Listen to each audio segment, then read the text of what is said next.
मित्रों, किस स्त्री के भाग्य में पुत्र की प्राप्ति नहीं होती है और उसे पूरे जीवन निसंतान ही रहना पड़ता है?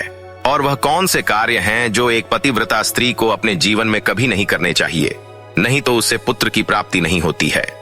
मित्रों, एक समय की बात है जब माता लक्ष्मी भगवान विष्णु से मिलने के लिए जाती हैं और भगवान विष्णु से कहती हैं, प्रभु आज मैं आपसे 3 प्रश्नों का उत्तर पूछने के लिए आई हूं। तो भगवान विष्णु कहते हैं, हे देवी, तुम निश्चिंत होकर अपने तीनों प्रश्नों को मुझे बताओ, मैं तुम्हारे प्रश्नों का उत्तर अवश्य दूंगा।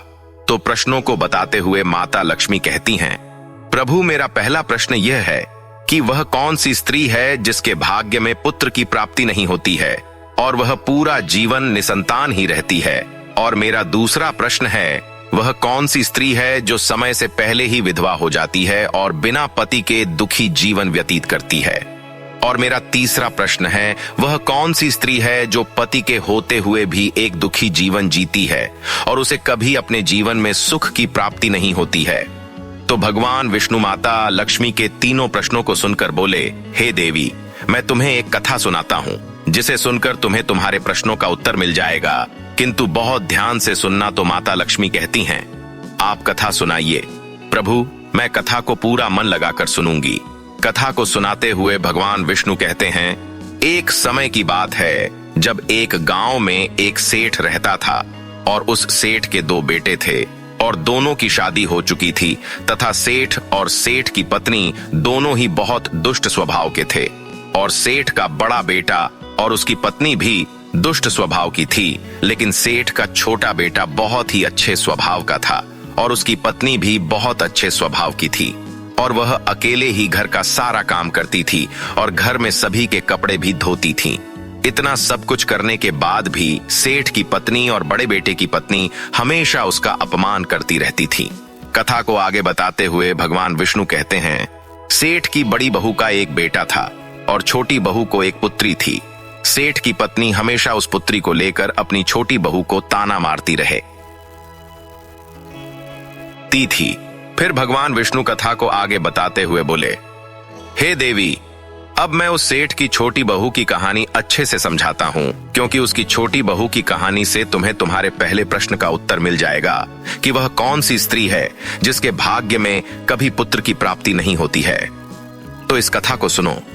उस सेठ की जो पत्नी थी वह पहले से ही बड़े ही दुष्ट स्वभाव की थी और उसके दुष्ट स्वभाव के कारण घर के सभी लोग उससे बहुत ज्यादा परेशान थे और वह अपनी छोटी बहू को बहुत ही ज्यादा परेशान करती थी।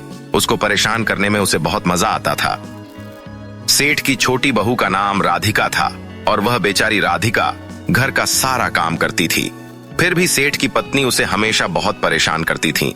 वह कितना भी घर का काम कर ले, पर सेठ की बीवी हमेशा उसे ही डांट रहती थी। एक दिन जब राधिका घर में झाड़ू लगा रही थी तो सेठ की पत्नी बोली, इतनी देर हो गई, तू अभी तक झाड़ू ही नहीं लगा पाई। मैं मंदिर जा रही हूँ और जब तक वहां से आऊंगी तब तक खाना बन जाना चाहिए। आते ही मैं खाना खाऊंगी। फिर वो हो बेचारी घर की साफ सफाई करके खाना बनाने में लग गई और खाना बनाते समय वह मन में सोच रही थी, मैं घर का इतना काम करती हूँ, फिर भी मेरी सास मुझे हमेशा डांट रहती है और हमेशा परेशान करती रहती है और कभी भी प्रेम से बात नहीं करती है और घर का सारा काम मुझसे ही करवाती है। राधिका यह सब सोच ही रही थी। तभी दरवाजा खटखटाने की आवाज आई तो उसने सोचा, अभी तो खाना तैयार भी नहीं हुआ और लगता है मेरी सासू माँ आज बहुत जल्दी ही मंदिर से लौट आई हैं। फिर राधिका दरवाजे के पास गई और दरवाजा खोला तो उसने देखा कि दरवाजे के बाहर एक साधु महाराज खड़े हैं। फिर वह साधु महाराज राधिका से कहते हैं, बेटी मुझे कुछ भोजन करा दो, मुझे बहुत जोर की भूख लगी है। तो राधिका बोली, महाराज मैं आपको भोजन तो करा देती, पर मेरी सास बहुत दुष्ट स्वभाव की है। वह मुझे बहुत डांट हैगी और अभी वह मंदिर गई है, मंदिर से आती ही होंगी। यदि वह आ गई और उन्होंने मुझे आपको भोजन कराते देख लिया तो मुझे बहुत मारेगी, इसीलिए मैं आपको भोजन नहीं करा सकती। तो साधु बोला, बेटी थोड़ा सा ही भोजन करा दो, मैंने सुबह से कुछ नहीं खाया है। साधु की यह बात सुनकर राधिका को दया आ जाती है और साध से बोली, महाराज आप अंदर आ जाइए, मैं आपको भोजन देती हूँ। तो फिर वह साधु अंदर आ जाते हैं और राधिका उनको भोजन देती है और अभी साधु भोजन कर ही रहे थे, तभी अचानक राधिका की सास मंदिर से घर आ जाती है और उस साधु को भोजन करते देखकर बोली, यह मेरा घर है, कोई भोजनालय नहीं जो हर कोई यहाँ आकर भोजन करके चला जाएगा। और तुमने इस साधु को भोजन क्यों दिया? क्या अन्न मुफ्त में आता है जो हर किसी को अपने घर में बैठाकर खिलाती रहती हो? और उस साधु को धक्के मारकर अपने घर से बाहर निकाल दिया और उसका खाना उठाकर बाहर फेंक दी। या फिर राधिका से कहने लगी, तूने इस साधु को भोजन क्यों कराया? अन्न कितना महंगा आता है तुझे पता नहीं? अब घर के लोग क्या खाएंगे? तो राधिका डरते हुए बोली, साधु बहुत भूखा था, इसीलिए मैंने उसे भोजन दे दिया था और उसे मैंने अपने हिस्से का भोजन दिया है, इसीलिए आज मैं भोजन नहीं करूंगी। और इतना गुस्सा क्यों होती हो? भोजन तो मैंने उसे अपने हिस्से का दिया है। यह सुनकर उसकी सास ने गुस्से में आकर राधिका को भी धक्के मार करके घर से बाहर निकाल दिया और बोली, जा, अब तुझे भी इस घर में रहने की जरूरत नहीं है और अब कभी मेरे घर में मत आना। फिर राधिका दरवाजे पर बैठकर रोती रही, किंतु उसकी सास ने दरवाजा नहीं खोला। और फिर राधिका ने सोचा अब यहाँ से अपने मायके ही जाना पड़ेगा। फिर वह अपने मायके जाने लगती है तो बीच रास्ते में एक घना जंगल पड़ता है। राधिका भूखी प्यासी अपने मायके जा रही थी, तभी बारिश होने लगती है। फिर राधिका वहीं जंगल में एक पेड़ के नीचे बैठ जाती है, लेकिन फिर भी बारिश की बूंदें उसके ऊपर गिरती रहती हैं और वह भीगने लगती है। तो उसे एक और पेड़ दिखा जो काफी बड़ा था, तो वह बारिश से बचने के लिए वह उस बड़े से पेड़ के नीचे जाकर बैठ गई और रोने लगी। तभी उसे एक संत मिले और संत के कहा, बेटी तुम क्यों रो रही हो? तो राधिका ने संत को सारी बात बताई। तो संत ने कहा, वह लोग तुम्हें इसीलिए परेशान करते हैं क्योंकि तुम्हें अभी तक पुत्र की प्राप्ति नहीं हुई है।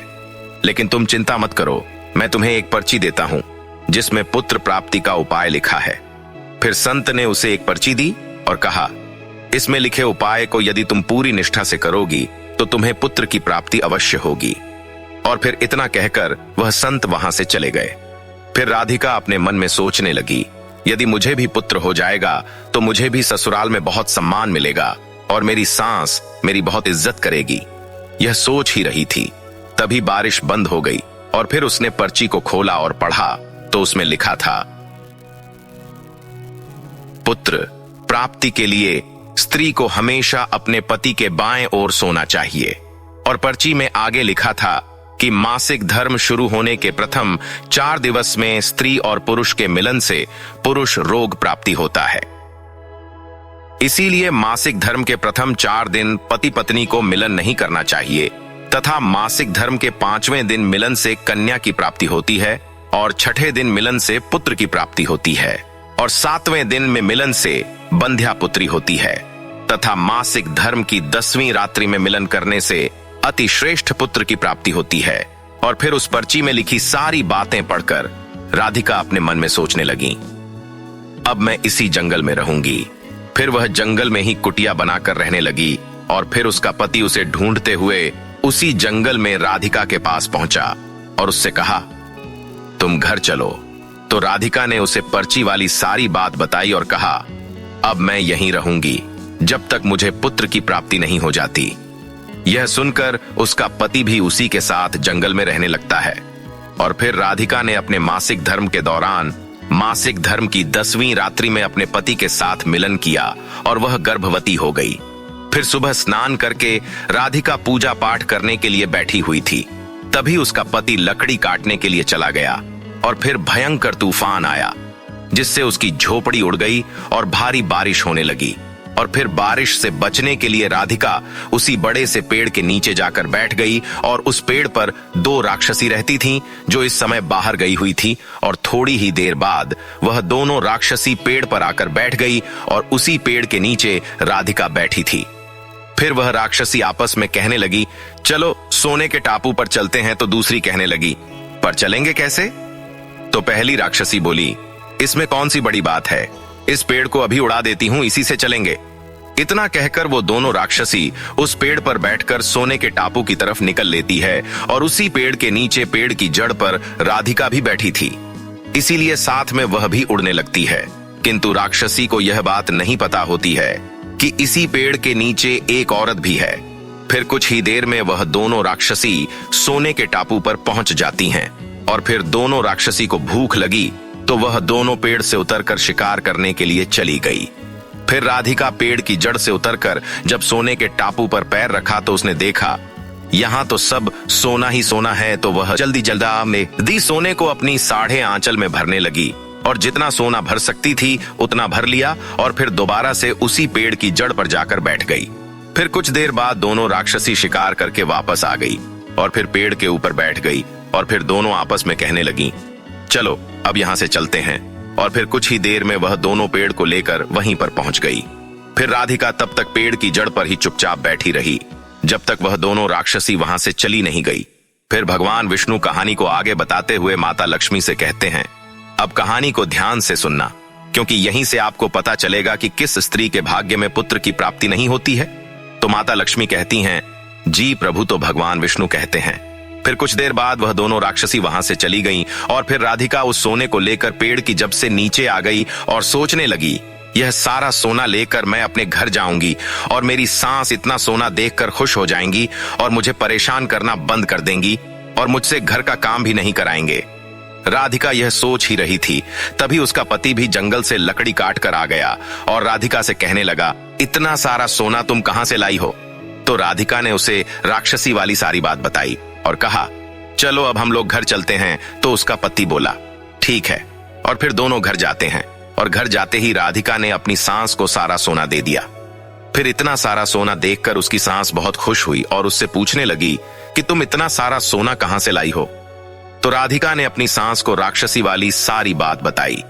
फिर उसकी सांस ने सारा सोना ले लिया और उसके बाद राधिका से कहने लगी, इतने सोने से क्या होगा?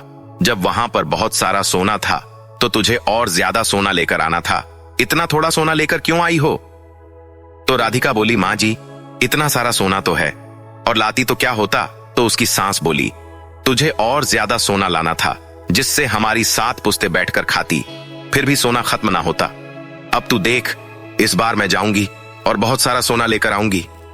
तो राधिका ने कहा, नहीं मां जी, आप वहां मत जाओ, वहां जान का भी खतरा है। तो सास बोली, नहीं, मैं तो जाऊंगी और बहुत सारा सोना लेकर आऊंगी।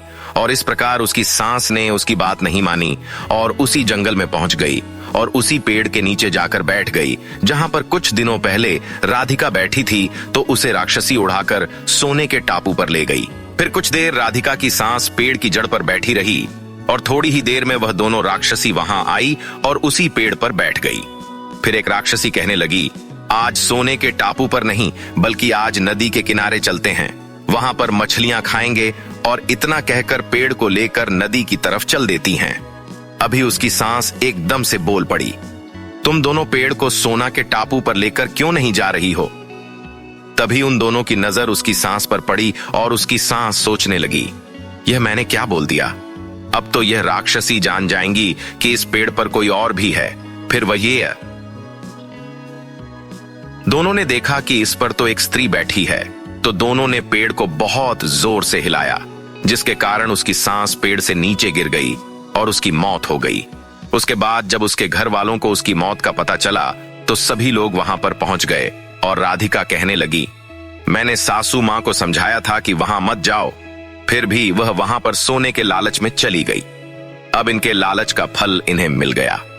मित्रों, कहानी को आगे बताते हुए भगवान विष्णु कहते हैं, इस तरह उसकी सास की मौत हो गई, इसीलिए हमें लालच नहीं करना चाहिए।